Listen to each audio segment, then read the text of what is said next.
بخاری شریف میں قبیلہ غامدیہ کی اس عورت کا تذکرہ موجود ہے جو خود آئی تھی، کوئی گرفتار کر کے نہیں لایا تھا، از خود آئی۔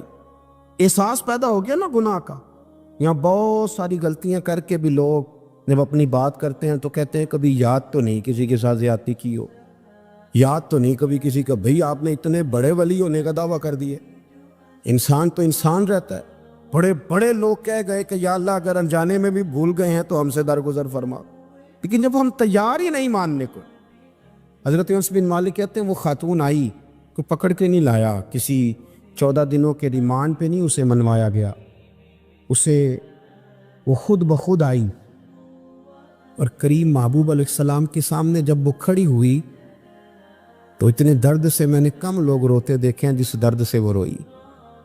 عرض کرنے لگی حضور میں غلطی کر بیٹھی ہوں، مجھ سے زنا ہو گیا، مجھے پاک کر گئے۔ تو محبوب کریم علیہ السلام نے فرمایا تو کیسے ثابت کرے گی تو نے گناہ کیے؟ یعنی مجرم کو ثابت کرنا پڑ رہا ہے کہ میں گناہ گار۔ یہ وہ کمال ہے کہ انسانوں کو احساس ہونے لگے کہ یہاں ہم غلط ہیں۔ جب اعتراف جرم ہوتا ہے، جب بیماری کی تشخیص ہوتی ہے تو پھر اس کا علاج بھی ہو جاتا ہے۔ حضرت انس بن مالک کہتے ہیں وہ عرض کرنے لگی حضور میرے پیٹ میں ناجائز بچہ ہے۔ حضور نے فرمایا جا جب بچہ پیدا ہو تو پھر آنا۔ وہ 8 ماہ کے بعد آئی تو اس کی گود میں پھول سا بچہ تھا۔ حضور نے فرمایا واپس جا، جب روٹی کھانے لگ جائے تو پھر آنا۔ وہ 2 سال 2.25 سال دودھ پلاتی رہی، پھر جب آئی تو بچے کے ہاتھ میں روٹی کا ٹکڑا تھا۔ کریم محبوب صلی اللہ تعالیٰ علیہ وسلم سے آ کے جب اس نے بات کی تو وہ درد سے روئی، کہنے لگی یا رسول اللہ 3 سال ہونے کو ہیں، میں نے گناہ کیا ہے، میں ساری رات سو نہیں پاتی۔ حضور تڑپتی اگر اس حال میں مر گئی تو اپنے رب کو کیا منہ دکھاؤں گا، مجھے پاک کر دے، میرے حال پہ رحم فرمائے۔ محبوب کریم صلی اللہ علیہ وسلم نے بچہ ایک صحابی کو دیا، فرمایا بچوں کی طرح پالنا، اور کہا اسے لے جاؤ، پتھر مار مار کے اسے سنسار کر دو۔ صحابہ کہتے ہیں اسے پتھر لگ رہے تھے اور حضور بے چینی کے ساتھ ٹہل رہے۔ آ کے خبر دی حضور وہ تو وصال کر گئے، انتقال ہو گیا۔ فرمایا یہاں تک تو بات اس کی تھی۔ حضرت انس بن مالک کہتے ہیں اب محبوب کریم نے صحابیات سے فرمایا اسے غسل دو، کفن پہناؤ، جنازہ تیار ہو جائے تو مجھے خبر کرنا۔ حضرت انس بن مالک کہتے ہیں غسل ہوا، کفن ہوا، جنازہ تیار ہوا تو حیران ہم تب ہوئے جب میرے محبوب نے فرمایا صفے بناؤ میں خود جنازہ پڑھاؤں گا، میں خود جنازہ پڑھاؤں۔ اور سرکار نے جنازہ پڑھایا تو ایک شخص کی زبان سے نکلا حضور اس ملعون کا معاذ اللہ جنازہ جس نے ناجائز بچہ جنا، اس کے لیے آپ دعا کر رہے ہیں، جنازہ پڑھا۔ حضور فرمانے لگے خاموش ہو جاؤ، تم نے گناہ دیکھا ہے، اس کا احساس نہیں دیکھا، تم نے غلطی دیکھی ہے لیکن اس کی توبہ کا انداز نہیں دیکھا۔ اور صاحب کنز العمال نے یہ لفظ نقل کیے ہیں کہ کریم محبوب فرمانے لگے اس نے تو ایسی شاندار توبہ کی ہے کہ اگر میں اپنی ساری امت میں بانٹ دوں تو اللہ سب کی مغفرت فرما دے گا۔ احساس جب پیدا ہو جاتا ہے نا اپنے دل کے اندر کہ یہاں میں غلط ہوں، ان العبد اذا اعترف ثم تاب تاب اللہ علیہ او کما قال نبی صلی اللہ علیہ وسلم، رواہ مشکات۔ حضور نے فرمایا جب کوئی بندہ کہتا ہے نا اللہ میں بھول گیا تھا، اور پھر وہ توبہ کرتا ہے تو رب اس کی توبہ کو فوراً ہی قبول فرما لیتا ہے۔ حضرت عبداللہ بن حذافہ جہاد کر رہے تھے، روم کے عیسائیوں نے گرفتار کر لیا، 1000 آدمی نے مل کے پکڑا، گرفتار نہیں ہوتے تھے صحابی، 1000 آدمی نے گھیرا ڈالا، گرفتار کر کے لے گئے۔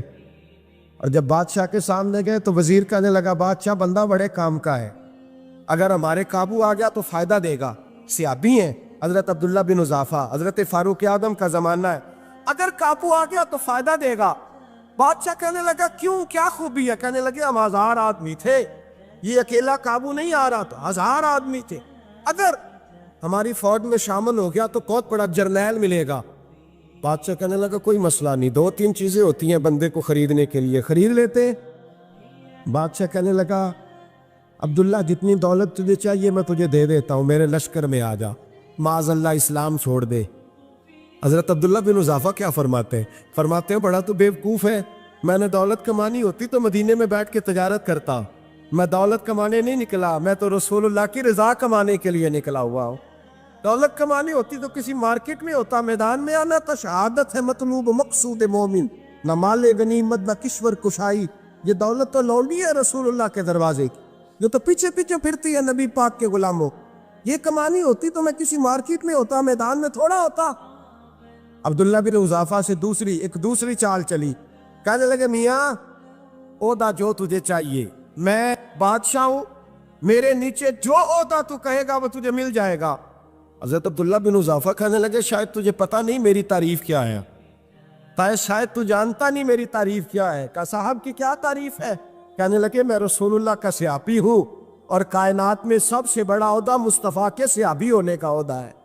صحابہ وہ صحابہ تھے جن کی ہر صبح عید ہوتی تھی، خدا کا قرب حاصل تھا، نبی کی دید ہوتی تھی۔ فرمایا میں نے حضور کے جلوے دیکھے ہوئے ہیں، مجھے عہدے کی ضرورت ہی نہیں، اور میں نے عہدہ لینا ہوتا تو میں سیاست کرتا، میں تو شہادت لینے نکلا ہوں میدان میں، عہدے کا میں نے کیا کرنا ہے؟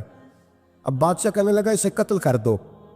وزیر کہنے لگا نہیں، ایک بات اور ہے، مجھے ایک چال اور چلنے دو۔ کہا وہ کیا؟ کہنے لگے میری بیٹی بڑی خوبصورت ہے، مجھے موقع دو اپنی بیٹی کو سجا بنا کے، وہ جوان جس کی جوانی اتنی بڑی ہے کہ 1000 آدمی مقابلے میں کھڑا نہیں ہوتا، اس جوان کے کمرے میں رات کی تنہائی میں بنا سوار کے بی بی کو بھیجا۔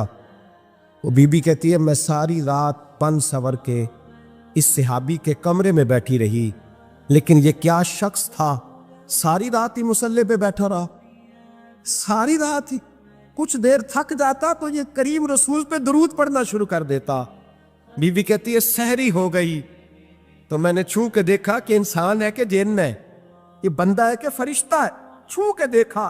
کہنے لگے پیچھے ہٹ جا۔ میں نے کہا میں نے تو سنا تھا تو 1000 کے مقابلے میں ہے، اور تو اتنا بے حس ہے کہ بنی صبری دلہن بیٹھی ہے، تو نے نظر نہیں کی؟ عبداللہ بن حذافہ، بی بی کہتی ہے نظر پھر نہیں اٹھائی، نظر پھر جھکی ہوئی ہے۔ کہنے لگے بی بی میں مجبور ہوں، اب میرے اوپر کوئی حسن نہیں چلتا، میں نے جلوائے بدوہا کا دیدار کیا ہوا ہے، اب میری نگاہوں میں جچتا نہیں کوئی، اس لیے کہ جیسے میرے سرکار ہے ایسا نہیں کوئی، کبھی بھی اب نہیں کسی کا میرے اوپر جادو چلتا۔ میں نے مصطفیٰ کو اور کہا ذرا پیچھے ہٹ کے بیٹھ، مجھے میرے رسول نے غیر محرم سے بچنے کا حکم دیا ہے، ذرا پیچھے ہٹ کے بیٹھ۔ سحری کا وقت تھا تو بی بی کہتی ہے اس نوجوان کے جملے میرا سینہ چیر گئے، کلیجہ پھٹ گیا، چیخ نکلی، میں کفر کے عالم میں روئی۔ میں نے کہا مجھے بتا تو صحیح، آخر یہ جذبہ کہاں سے ملتا ہے؟ آخر یہ روشنی تو میں نے دیکھی نہیں، کہاں سے آتی ہے؟ ایک میرا باپ ہے جو بنا سور کے مجھے تیرے کمرے میں چھوڑ گیا، بتلا یہ کہاں سے کیف آتے ہیں؟ عبداللہ بن حذافہ کہنے لگے اگر کیف لینا ہے تو بھی میرے مصطفیٰ کا کلمہ پڑھ جا، آ جا دروازے رسول پہ جھک جا، مل جائے گا۔ سویرے دروازے پہ باپ آیا بیٹی سے رزلٹ لینے، دروازہ کھولا تو بیٹی نقاب پہنے باہر آئی۔ باپ کہنے لگا کیا بلا؟ کہنے لگی پیچھے ہٹا، تو غیر محرم ہے، کافر ہے، میں مسلمان ہوں۔ اس نے کہا کیا ہوا؟ کہنے لگی تیرے جیسے کو باپ کہوں، تیرے جیسے کو جو مجھے استعمال کر رہا تھا؟ میں تجھے باپ نہیں مانتی، میں اب رسول والی ہو گئی، میں حضرت فاطمہ کی کنیزہ ہو گئی، میں اب نبی کریم کی خادمہ ہوں، خبردار میرے قریب نہ آنا۔ یہ داؤ بھی ناکام ہوا۔ اب حضرت عبداللہ بن حذافہ کے سامنے موت کھڑی کی، ایک کڑا میں تیل گرم کیا، کہنے لگے تجھے اس میں جلایا جائے گا۔ حضرت عبداللہ بن حذافہ رضی اللہ تعالیٰ عنہ جب جلنے کے قریب ہوئے تو رونے لگے۔ روم کا بادشاہ کہنے لگا شاید ڈر گیا ہے، کہنے لگے اب سمجھ آئی ہے، اب تجھے پتہ چلا ہے، چلا جا۔ حضرت عبداللہ بن حذافہ کہنے لگے تو کافر ہے، تیری کافروں والی سوچ ہے، اس لیے نہیں رویا کہ موت سے ڈر گیا ہوں، میں تو اس لیے رویا ہوں کہ ایک جان ہے وہ نبی پاک پہ قربان ہو رہی ہے، کاش رب مجھے 1000 جان دیتا، میں ساری مصطفیٰ پہ قربان کر دیتا۔ ایک سنار نے گلی میں یتیم چھوٹے سے بچے کو گھومتے دیکھا تو سنار بے اولاد تھا، بچے کو اٹھا کے گھر لے آیا، 18 سال اس بچے کی پرورش کی، اس کو پالا پوسا، جوان کیا۔ سنار کے پاس وہ دکان پہ چلا جاتا، وہ کئی دفعہ دکان پہ رہتا، کئی دفعہ گھر میں رہتا۔ ایک دفعہ وہ دکان پہ تھا، بچہ گھر تھا، 18 سال کا جوان، اس کی بیوی اکیلی تھی۔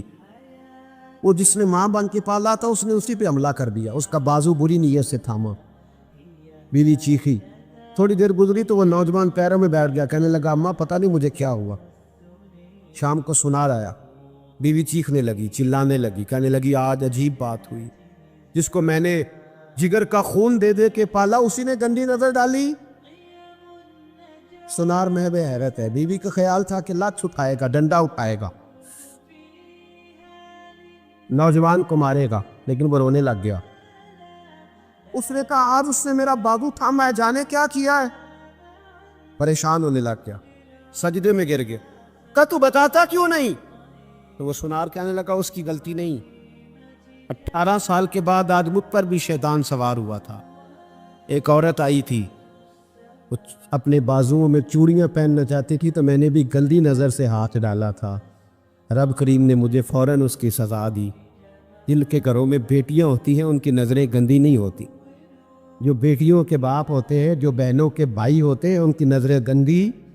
اور اگر تو ٹیلی فون کرتا ہے، تو کسی عورت کے ساتھ تعلق رکھتا ہے تو یہ بات لکھ لے، امام فخر الدین رازی 1، علامہ اسماعیل حقی 2، ملا جلال الدین رومی 3، امام خازن 4، امام جلال الدین سیوطی 5 حدیث کے استاد اور محدث لکھتے ہیں کہ اگر تو کسی پر گندی نظر ڈالے گا تو تیرا گھر بچ سکتا، یاد رکھ نہیں بچے، اس لیے کہ تیری نظر ہے، کسی کی بیٹی کو بیٹی سمجھ تاکہ تیری بچی کا پردہ قائم رہے، کسی کی بہن کو، یہ کیا بات ہوئی کہ تو جتنا مرضی گند معاشرے میں پھیلاتا رہے تیرا گھر بچا رہے، یہ کیسے ہو سکتا ہے؟ فَإِنَّ لَهُ مَعِيشَةً ضَنْكَ، اللہ فرماتے ہیں زندگی تنگ ہو جائے گی تیرے لیے مشکل، تو ڈھونڈتا پھرے گا کہ میں مرنے کو جگہ تلاش کروں۔ سچی توبہ کرے، کھری توبہ۔ یہ گناہ انسان کو مجبور کر دیتے۔ حضرت عبداللہ بن مبارک رحمۃ اللہ تعالیٰ علیہ، ان کے سینکڑوں شاگرد تھے، ایک شاگرد کے انتقال کا وقت آیا تو گھر گئے ملنے۔ آپ کہتے ہیں میں نے زور لگا لیا پر اس کی زبان پر کلمہ جاری نہیں ہوا۔ میں اسے کہتا کلمہ پڑھ پر اس کی زبان پر جاری۔ اللہ اکبر، بہت بڑی نعمت ہے، دعا فرمائیں اللہ ایمان کی موت عطا فرما، ایمان کی موت دے اللہ کریم، ایمان کی موت دے۔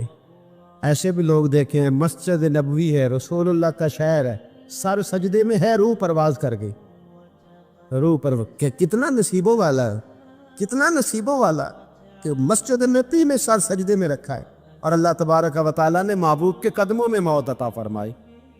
تو حضرت عبداللہ بن مبارک کہتے ہیں میں نے اس کو کہا کلمہ پڑھ تو اس کی زبان پہ جاری نہیں ہوتا، میں بار بار کہتا تو وہ منت کرتا، کہتا حضور میں کوشش کرتا ہوں جاری نہیں ہوتا۔ فرماتے میں پریشان ہو کے اٹھا، ابھی میں دروازے پہ پہنچا تھا اس نے چیخ ماری اور روح پرواز کر گئی۔ بچے رونے لگے، بیوی رونے لگی، تو میں نے اس کی بیوی سے کہا کہ یہ جرم کیا کرتا تھا، اتنا بڑا پاپی پہ کلمہ جاری نہیں ہوا۔ اس کی زوجہ کہنے لگی حضرت جی 2 گناہ تھے اس کے، ایک تو یہ شراب کا عادی تھا، روکتی تھی باز نہیں آتا تھا، اور دوسری بات یہ کہ یہ اپنی اماں کا نافرمان تھا، وہ 2 گلیاں چھوڑ کے رہتی ہے، یہ کبھی ملنے نہیں گیا تھا، اس بوڑھی کا کلیجہ اس کی طرف سے بڑی تکلیف میں تھا۔ حضرت عبداللہ بن مبارک کہنے لگے جا تو بھی دعا کر، اس کی ماں کو بھی کہہ دعا کرے کہ یہاں تو یہ کلمہ نہیں اسے نصیب ہوا، اللہ کرے اللہ آخرت کی منزلیں اس کی بہتر فرما دے۔ حضور صلی اللہ علیہ وسلم کے پاس ایک مہمان آ گئے رات کے وقت میں، جب وہ آئے تو حضور نے پوچھا کھانا کھانا ہے؟ تم نے کہا کھانا ہے۔ جھوٹ اور بھوک کو جمع کرنا منع ہے، کہا جی کھانا ہے۔ تو حضور صلی اللہ علیہ وسلم نے فرمایا ازواج مطہرات کے گھروں میں پتہ کرو کچھ ہے۔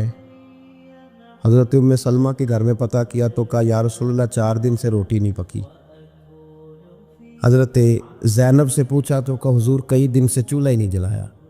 حضرت عائشہ صدیقہ، حضرت میمونہ، حضرت سودا، تمام گھروں سے بظاہر یہ 2 جہاں کے شاہ ہیں پر پاس کچھ رکھتے نہیں، 2 جہاں کی نعمتیں ہیں ان کے خالی ہاتھ میں، ہر چیز ہے پر فقر اختیاری ہے، کوئی شے نہ ملی۔ نبی پاک صلی اللہ علیہ وسلم نے مسجد میں اعلان کیا، فرمایا کون ہے جو میرے مہمان کو روٹی کھلائے؟ ان لفظوں کا حسن کوئی حسن والا ہی سمجھ سکتا ہے۔ فرمایا کون ہے جو میرے مہمان کو کھانا کھلائے؟ تو ایک صحابی لے گئے اور اٹھے، وہ صحابی جو صحابہ میں غریب تھے، ایک انصاری جو غریب آدمی تھے، بہت زیادہ امیر آدمی اللہ کی راہ میں خرچ نہیں کر پاتا، اس کے لیے مشکل ہو جاتا ہے۔ اس کے لیے بہت امیر آدمی جو ہوتا ہے نا، وہ جتنا زیادہ امیر ہوتا ہے نا، اتنی دیوار اس کے گرد کھڑی ہو جاتی ہے پیسوں کی، مشکل ہو جاتا ہے اس کے لیے۔ غریب آدمی کھڑے ہوئے، اگرچہ میرے محبوب کے غلاموں میں جو بڑے امیر تھے وہ بھی خرچ کرنے میں بڑے آگے تھے، حضرت عثمان غنی رضی اللہ تعالیٰ عنہ، حضرت عبد الرحمن ابن عوف، حضرت ابو بکر صدیق رضی اللہ۔ لیکن یہ غریب آدمی کا حضور میں لے جاؤں گا، میں لے کے جاؤں، اور یہ بخاری مسلم ہے۔ حضور نے فرمایا لے جاؤ، وہ اب سے آپ بھی گھر لے گئے اور بیوی سے مشورہ کیا، بات پہ غور کرنا، ہر چیز کی بھوک دیکھی جا سکتی ہے، بچوں کی نہیں دیکھی جا سکتی۔ وہ انصاری حضور کے مہمان کو گھر لے گئے، جا کے بیوی سے مشورہ کیا، کہا بھلی مانس گھر میں کچھ ہے؟ تو اس نے کہا تھوڑا سا بچوں کے لیے کھانا رکھا ہے، بچوں کے لیے۔ بچے تو بزدل کر دیتے ہیں، بچے تو آدمی کو بزدل کر دیتے ہیں، بچے تو مار دیتے ہیں، کلیجہ پھٹ جاتا ہے بچہ بھوکا ہو تو، نیند نہیں آتی۔ اب صحابی اپنی بیوی سے کیا کہتے ہیں؟ کہتے ہیں بچوں کو بہلا کے سلا دے، اور رسول اللہ کے لیے نہیں، رسول اللہ کے مہمان کے لیے، بھائی نبی پاک کے لیے نہیں، حضور کے تجھ سے در در سے سگ اور سگ سے ہے مجھ کو نسبت، میری گردن میں بھی ہے دور کا پٹکا تیرا، تجھ سے در در سے سگ سگ سے ہے مجھ کو نسبت۔ لمبی بات ہے کہ بچوں کو سلا دو۔ بی بی نے بچوں کو سلا دیا تو میاں بیوی کا مشورہ ہوا کہ مہمان کے ساتھ بیٹھ کے روٹی کھانا بھی سنت ہے۔ تو اب مہمان کے ساتھ بیٹھ کے کھانا بھی ہے تو کھانا ہے ایک دو آدمی کا۔ اب خاوند اپنی بیوی کو تیار کرتا ہے کہ میں بھی کھانے پہ بیٹھ جاؤں گا، تو بھی بیٹھ جانا، اور جب مہمان کھانے میں ہاتھ ڈال لے تو اٹھنا، کہنا او ہو دیا تو صحیح کیا ہی نہیں، ابھی بجھ جائے گا، اور جا کے دیا بجھا دینا۔ ہم ہاتھ ہلاتے رہیں گے، مہمان روٹی کھاتا رہے گا۔ اور یار اس درد کو، اس کیف کو سمجھو، گھر میں بچے بھی بھوکے، بچوں کی ماں بھی بھوکی، بچوں کا باپ بھی بھوکا، دسترخوان پہ روٹی لگ گئی، روٹیاں چون ڈالیں، بی بی اٹھی کہنے لگی او ہو چراغ تو صحیح کیا ہی نہیں، یہ تو بجھ جائے گا۔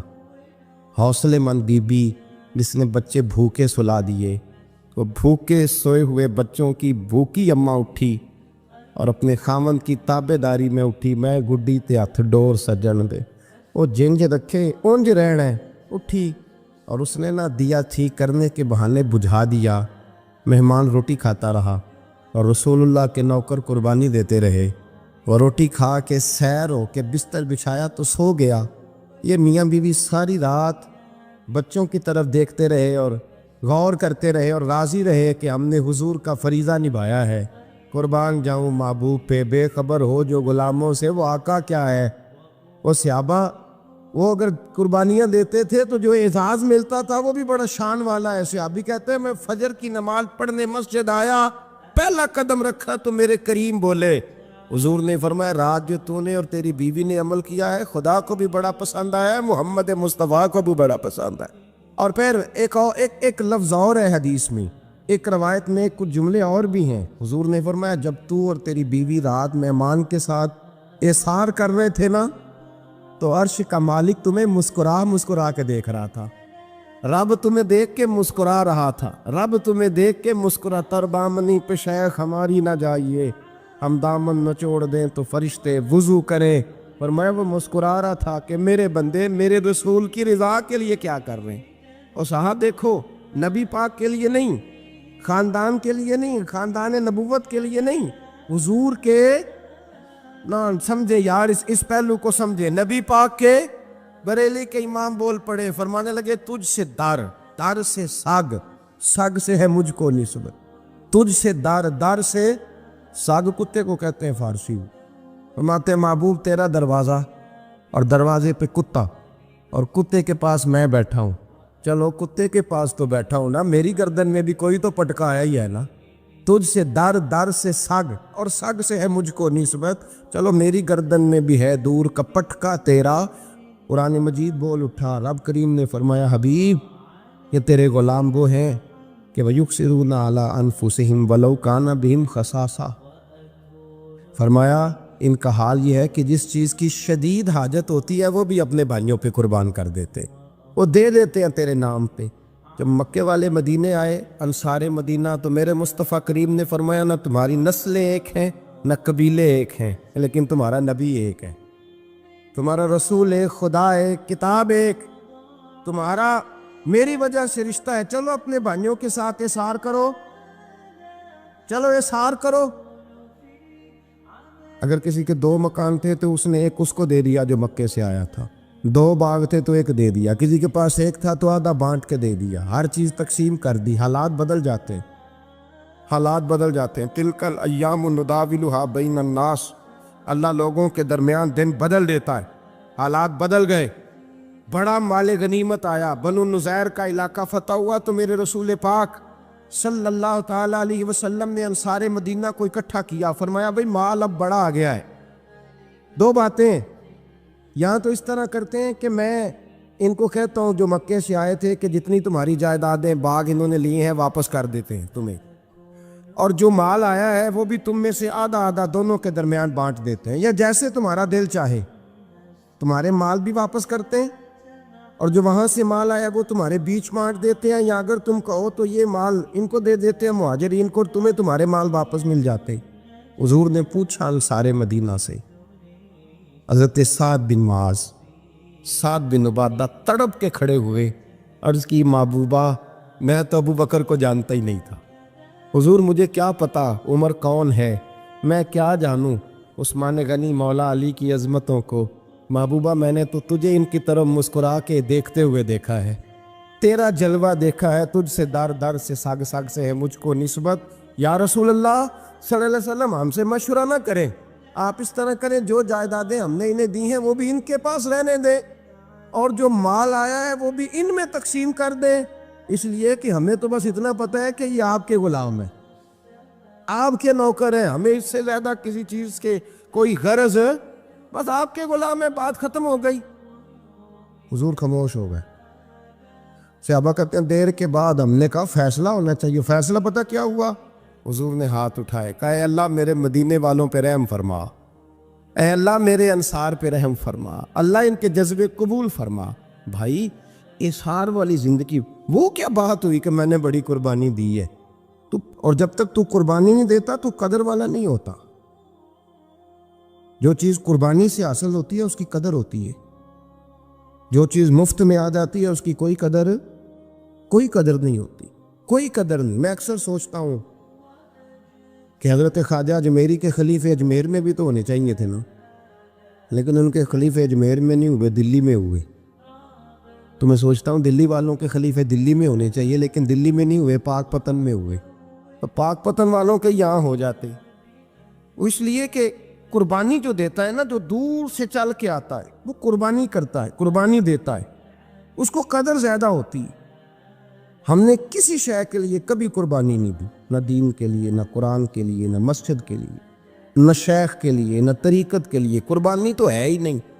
تو جو شے مفت ملتی ہے اس کا نہ مزہ آتا ہے نہ قدر ہوتی ہے۔ جو چیز قربانی کر کے لیتے ہو نا، قربانی کر کے، اس کی قدر ہوتی ہے۔ کسی لیے کہا تھا کسی درویش نے، اس نے کہا تھا قدر نبی دا ایک کی جانن دنیا دار کمینے، قدر نبی دا جانن والے سو گئے وچ مدینے۔ ان سے پوچھو نا، ان سے پوچھو ان حضرات کو کتنی قدر تھی۔ قربانی اپنی زندگی میں دینا سیکھیں۔ ایک ہوتی ہے بندے کی ذاتی خواہش، اس کو کچلنا بڑا مشکل ہوتا ہے۔ قربانی بڑی ضروری چیز کا نام ہے، اور جو قربانی دینا سیکھ جاتا ہے وہ بچ جاتا ہے۔ کتیا 6 بچے جنم دیتی ہے لیکن قربانی نہیں نہ دیتی بچوں کی، تو ریوڑ نہیں بنتے، اجڑ نہیں بنتے۔ بکری 2 بچے پیدا کرتی ہے اور سال کے بعد ہزاروں بچوں، لاکھوں بچوں کی قربانی دیتی ہے، پر پھر بھی جدھر جاؤ بکرے ہی بکرے نظر آتے ہیں۔ جو قربانی دینا سیکھ جاتا ہے نا، یزید نے کوئی قربانی نہیں دی، اس لیے کوئی شخص بھی کھڑا ہو کے نہیں کہتا، حالانکہ 14-15 بیٹے تھے یزید کے، کوئی بھی کھڑا ہو کے نہیں کہتا میں اس کی نسل میں سے ہوں۔ امام حسین نے ساری قربانی دے دی۔ ایک زین العابدین بچے تھے، پوری دنیا میں اللہ نے سید عطا فرمائے ہوئے ہیں۔ جو قربانی دینا سیکھ جاتا ہے وہ بچ جاتا ہے۔ ہم نا قربانی کیا، ہمارے پاس تو اضافی شے ہے وہی دینے کو تیار نہیں۔ جب آپ تیار ہی نہیں تو سودا ہی نہیں کر، آپ نکلے ہی نہیں میدان میں، تو حاصل کیسے ہو؟ حصول تو تب ہوگا نا جب آپ کوئی انویسٹمنٹ کریں گے. تو آپ انویسٹ ہی نہیں کر رہے تو بھائی آپ نے پودا ہی نہیں لگایا تو پھل کیسے ملے؟ قربانی نہیں دی تو وہ درجہ کیسے ملے؟ اس کے لیے تو قربانی ضروری ہے. اب تمام صحابہ کی زندگی پڑھ لیں، حضرت ابو بکر سے لے کر حضرت بلال تک، یہ سارے قربانی والے ہیں.